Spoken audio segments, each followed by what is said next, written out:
Good afternoon, everybody. Welcome to another edition of Public Radio Tulsa's Live at Lunch. It is Thursday, May 29th. My name is Ben Abrams. I'm a news anchor and reporter here at Public Radio Tulsa. I'm here in the studio today. This is our main studio where we do quite a few of our interviews here at Public Radio Tulsa. And we are coming down to the last few days of this little experiment that we've been doing of live streams every weekday. So I just want to take a quick moment to say thank you very much to all of you who have been tuning in for these live streams every weekday at noon. This has really been a fun, interesting experience for us, and we would love your feedback. So please feel free to drop us a line. You can find our contact information at publicradiotulsa.org. Today's story I want to talk to you about is regarding the important topic of tribal sovereignty and tribal relations in the city of Tulsa. As you know, Tulsa is at the intersection of different tribal nations, particularly the Cherokee Nation and the Muskogee Nation, as well as nearby Osage Nation.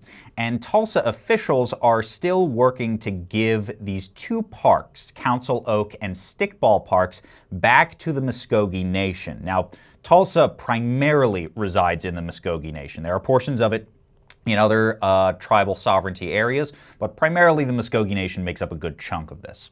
And these two parks, Council Oak and Stickball, are on either side of 18th Street at the intersection of Cheyenne Avenue. Now, Council Oak has some history to it. It's where the Muskogee Nation first reconvened after they were removed from their original homeland in the Trail of Tears. And Stickball Park is where the tribes played the sport that the park is named for. If you belong to any of the tribal nations here in Oklahoma, you will know this sport very well. Now, City Director of Tribal Policy and Partnerships, Amanda Swope, who used to be an elected official in the state of Oklahoma, says the state parks were given to the city after tribal members became displaced. Take a listen to what she had to say. I believe it was actually somebody that had passed away that was able to go ahead and give the land to the city. Their surviving spouse had.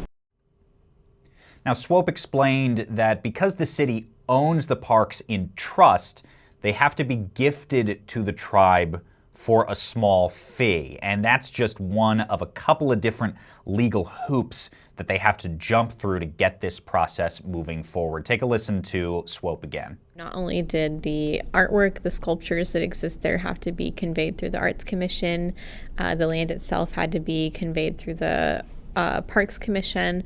Basically has to be designated as like surplus property before it can be transferred to the tribe. Now, this is obviously a very important symbolic gesture to give these parks back to the Muskogee Nation, but obviously there are very practical logistical issues that need to be worked out. Swope said last week that the city was waiting to review documents relating to electrical infrastructure, and the process of giving these parks back is a continuation of months of work. The city originally committed to giving these parks back in November of last year, so this is still an ongoing process.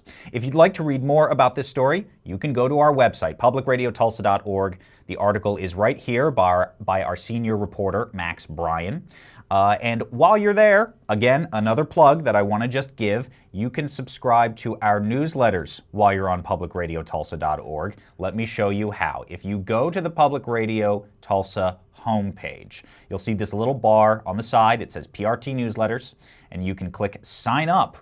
And if you scroll down, there are two ways you can sign up. You can input your email address, your name, right down here if you want to type that in, or you can you can scan this QR code right here and you will be subscribed to our newsletters. They're really fun. I highly recommend. And obviously, we rely on you for donations. We rely on the listening public to help us bring this wonderful, awesome journalism to you. So please consider going to click this red donate button up at the top right corner of the screen. That will take you to our donor portal. It takes a moment to load, so excuse me. But that'll take you to our donor portal. You can give as little as $5 a month of a sustaining pledge. So thank you so much again for joining us for this Live at Lunch. This is publicradiotulsa.org's little experiment this month of May. We're going to have one more tomorrow. You'll see me again. I'll be there. And we really want to thank you again for joining us. It has been a pleasure. So see you tomorrow, live at noon. Take care. Thanks.